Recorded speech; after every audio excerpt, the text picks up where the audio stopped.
राजगढ़ में आस्था के साथ खिलवाड़ का मामला सामने आया है, जहां नशेड़ियों की धमकी से पुजारी परेशान हो गए और पुजारी ने भगवान की प्रतिमा के साथ शहर छोड़ दिया। प्रतिमा समेत पुजारी के पलायन होने की जानकारी मिलने के बाद श्रद्धालु दुखी हो गए और फूट फूट कर रोने लगे। ये तस्वीरें आपके टेलीविजन स्क्रीन पर है, जहां एक तस्वीर में पुजारी मंदिर से जाते हुए नजर आ रहे हैं तो दूसरी तस्वीर में श्रद्धालु रोते बिलखते हुए दिखाई दे रहे हैं। और राजगढ़ में यह हैरान करने वाला मामला जब सामने आया तो लोग हैरान रह गए। इस वक्त हमारे सहयोगी मनीष हमारे साथ जुड़ चुके हैं। राजगढ़ आपको सीधे लिए चलते हैं। मनीष, लोगों की नाराजगी लगातार सामने आ रही है, फिलहाल क्या स्थितियां हैं और क्या पुलिस कुछ कहती हुई दिखाई दे रही है इस मामले को लेकर? बिल्कुल दीपेश जी, देखिए मामला सामने के आने के बाद जो आज यहाँ के खिलचीपुर के टीआई है उमा शंकर जी मुखाती, वो भी मौके पर पहुंच गए हैं और जो यहाँ के श्रद्धालु हैं उनसे भी बातचीत की जा रही है। कुछ लोग हमारे साथ मंदिर से जुड़े लोग यहाँ पर मौजूद हैं, उनसे बात करने की कोशिश करते हैं कि कल यहाँ पर जो है जो जिस तरह से घटना सामने आई है, काफी शर्मनाक वाली बात है कि एक जो पंडित के पूजा मंदिर के जो पुजारी हैं उनको धमकियों के बाद मंदिर छोड़ के जाना पड़ा। और खिलचीपुर के लिए धर्म की बात है कि आज हमारा सनातन धर्म सुरक्षित नहीं है, हमारे भगवान सुरक्षित नहीं है, कि कोई बांग्लादेश नहीं है, कि कोई पश्चिम बंगाल नहीं है, ऐसा आज खिलचीपुर में हो रहा है। ये बहुत शर्मनाक बात है। जो यहाँ के पुजारी थे कुछ उनको डराया था, धमकाया जा रहा था, मारा जा रहा था और उनको जान से मारने की धमकी दी गई, अगर तुम यहाँ से नहीं जाओगे तुमको जान से मार दिया जाएगा। तो ये बहुत गलत बात है।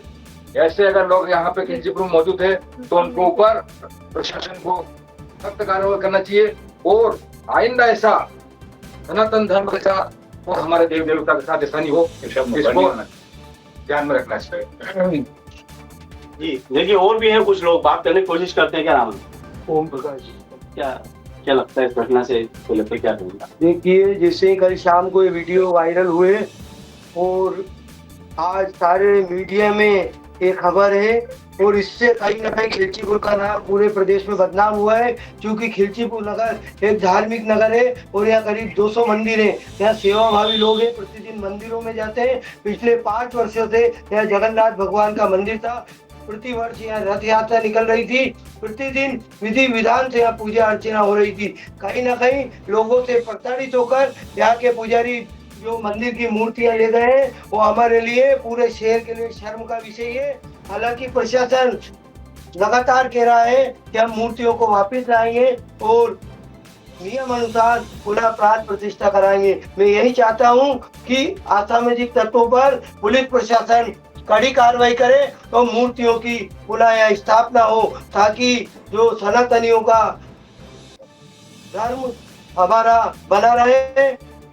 बिल्कुल, देखिए बताना चाहूंगा दीपेश जी, सभी लोगों की यही मांग है कि मूर्ति वापस आए और जो भी असामाजिक तत्व है जिन्होंने धमकी दी थी और जिन्होंने मारपीट की थी पुजारी के साथ, जिसकी वजह से उन्हें शहर को छोड़ के जाना पड़ा, ऐसे लोगों पर कार्रवाई होना चाहिए। ये लोगों की मांग है। क्या ये हिंदू उत्सव समिति के अध्यक्ष हैं यहाँ के, क्या कहेंगे आप?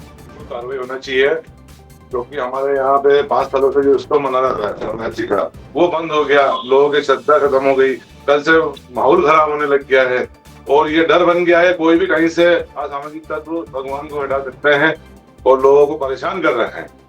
शासन इसमें बिल्कुल साथ में है, मैं मानता हूँ। और आज की तारीख में या अभी के समय में वाले तो अपन सभी लोग परेशान हैं, सभी लोग परेशान हैं। वकील साहब है, एडवोकेट है दिनेश जी पंचोली जी, क्या कहेंगे सर इस घटना को लेकर? खिलचीपुर के लिए बहुत शर्मनाक घटना है। खिलचीपुर धर्म नगरी है, प्रेम नगरी है, यहाँ बहुत मंदिर है और इस एरिया का लगभग एक ही मंदिर था जहाँ भगवान जगन्नाथ जी विराजमान थे। मैं यही मांग करता हूँ कि जल्दी से जल्दी वापस भगवान जगन्नाथ को यहाँ बुलाया। तो लोगों की यही मांग है जल्दी से जल्दी मंदिर में भगवान फिर से बैठे। कुछ यहाँ पर महिला श्रद्धालु भी है हमारे साथ, इनसे बात करने की कोशिश करते हैं। आप लोग आते ना मंदिर?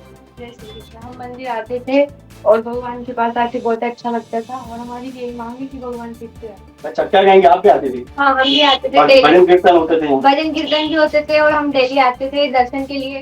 क्योंकि मैं अभी थोड़े दिन पहले आने लगी हूँ, तो बहुत अच्छा लगता था यहाँ पर। अब कैसा जैसे मंदिर सब मूर्तियाँ चली गई है तो अब बहुत सुना लग रहा है। सुना लग रहा है, क्या कहेंगे आप? मैं भी 5 साल से देख रही थी जगन्नाथ भगवान को। हम लोग रात दिन नहीं रहते थे, रातों साथ में काम करते हुए रोज आते थे मंदिर के दर्शन करती थी। हमें बहुत बुरा लग रहा लग रहा है, क्या कहेंगे हम लोग? हम सुबह शाम आप भी आते थे मंदिर? हम भी आते थे। ये तो सभी लोगों की यही मांग है। बिल्कुल काफी मनीष, बुरा लग रहा है, लोग जो मंदिर हैं से वो भगवान चले परेशान गए। नजर आ रहे हैं। यही कारण है कि अब मंदिर की तरफ रुख कर रहे हैं और कह रहे हैं कि इस मंदिर में जिस तरह से नशेड़ियों का अड्डा हो चुका था, उन लोगों की शिकायतें सामने आई गए, पुजारी को प्रताड़ित और परेशान किया गया। यही कारण है कि वो वहां से चले गए। लेकिन कुछ बड़े सवाल भी खड़े होते हैं। मगर मनीष, एक बड़ी जानकारी ये भी कि पुलिस प्रशासन क्या कर रहा है, स्थानीय स्तर पर प्रशासनिक अमला क्या कह रहा है, क्यों अब तक पुजारी से कांटेक्ट नहीं हो पाया है, क्यों वहां पर इतने दिनों से जब ये शिकायतें सामने आ रही थी तो एक्शन नहीं लिया गया? क्या ये तमाम सवालों के जवाब पुलिस दे पा रही है? बिल्कुल बिल्कुल, देखिए टीआई उमाशंकर जी मुखाती खुद अभी परिसर में है यहाँ पर, और उनसे भी बात करने की कोशिश करते हैं। सर, ये जो मामला है काफी बड़ा है, यहाँ से मंदिर से भगवान चले गए हैं, लोग यही मांग कर रहे हैं भगवान फिर से आए। आप भी कल से यहाँ जांच करने के लिए आए, क्या निकल कर आ रहा है? कुछ लोगों ने डराया धमकाया था पुजारी को। पुजारी जो गए हैं उनके बड़े बोल सुबह चर्चा हुई है, उनसे संपर्क करके उनको लाके प्रयास करके।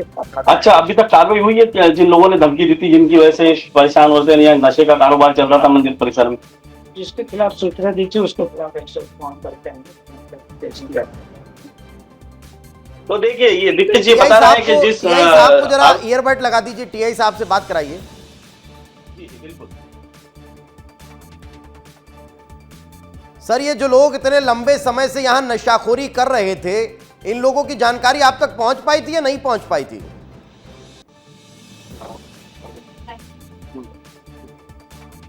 टीआई साहब, मेरी आवाज मिल पा रही है आपको? जी आ रही है। ये इतने लंबे समय से जो लोग यहाँ पर नशाखोरी कर रहे थे, इनकी शिकायत आप तक पहुंची थी या नहीं पहुंची थी? इस संबंध में कोई सूचना नहीं थी, तो विवाद हुआ जब सूचना मिली थी उसके आधार पे हमने एक बंदा जिसके विवाद किया था उसके खिलाफ 151 की कार्रवाई करके पेश किया गया था। ये मंदिर सरकारी भूमि पर बना हुआ है टीआई साहब? बड़े पुजारी जो है उनसे मेरी चर्चा हुई है, तो उनसे चर्चा करके वो भगवान को लाके उन्हें स्थापित करने के लिए तैयार है। ये मंदिर सरकारी भूमि पर बना हुआ है? हाँ, तो यहाँ पर नशाखोरी कैसे चल रही थी? कौन नशेड़ियों को यहाँ पर शरण दे रहा था? वो कैसे यहाँ पर आकर गांजा पीते थे? इस संबंध में ऐसी कोई सूचना नहीं थी। नहीं तो लंबे समय से पुजारी अगर इतना परेशान और प्रताड़ित होकर भगवान को लेकर गायब हो जाएं, तो समझिए कितना गंभीर मामला हो जाता है। इसकी रिस्पॉन्सिबिलिटी तो किसी की तय होनी चाहिए ना। तो सूचना दी गई थी, उस आधार पे पुलिस ने कार्रवाई करके उनको बंद किया गया था। कोई मंदिर में संरक्षण नहीं दिया गया इन्हें? तो पुलिस सभी मंदिरों को सुरक्षा में नहीं, क्योंकि पिछली बार भी नहीं, मैं इसलिए ये सवाल कर रहा हूँ क्योंकि पिछली बार भी यहाँ पर कुछ इसी तरह का मामला सामने आया था। यहाँ पर चाकूबाजी हो गई थी, पुजारी को मारा गया था। के बारे में नहीं है जानकारी, आपको जानकारी नहीं है? ये देखिए, ये अधिकारी हैं, ये पुलिस के वो अधिकारी हैं जिन्हें कोई इन्फॉर्मेशन ही नहीं है, जानकारी ही नहीं है। और यही कारण है कि पुजारी इस तरह से छोड़कर वहां रवाना हो गए भगवान को लेकर। जब सुरक्षा ही नहीं मिलेगी, संरक्षण ही नहीं मिलेगा, तो फिर यही होगा ना, कोई जान थोड़ी ना खो देगा अपनी। जब हमने पहले भी देखा है कई स्थानों पर इस तरह की खबरें सामने आ चुके हैं जहां पुजारी की हत्या कर दी जाती है। यहाँ नशाखोरी चल रही थी सरकारी जमीन पर, मंदिर वहां खुला हुआ है और वहां इस तरह का काम हो रहा था। देखने वाला कोई नहीं है, यही कारण है कि इस तरह की स्थितियां निर्मित हो रही है। बहुत बहुत शुक्रिया मनीष आपका और जो लोग वहां पर मौजूद थे उन सभी का। लेकिन कई महत्वपूर्ण सवाल खड़े होते हैं और विस्तार न्यूज भी कई सवालों को पूछता है जिनके जवाब आप भी तलाशिए, हम भी तलाश रखेंगे। सवाल नंबर 1, क्या पुजारी वापस लौटेंगे? क्या पुजारी मंदिर की प्रतिमाओं को वापस लाकर वहां पर स्थापित करेंगे और पूजा कर पाएंगे? उन्हें ऐसा वातावरण मिलेगा? क्या सुरक्षित माहौल पुजारी को लौटाया जा सकेगा यहां पर प्रशासन के द्वारा? लेकिन इतना ही नहीं, सवाल यह भी खड़ा होता है कि क्या प्रशासन कोई कार्रवाई उन नशेड़ियों के खिलाफ करेगा ताकि दोबारा वहां भी आने की हिम्मत ना करे?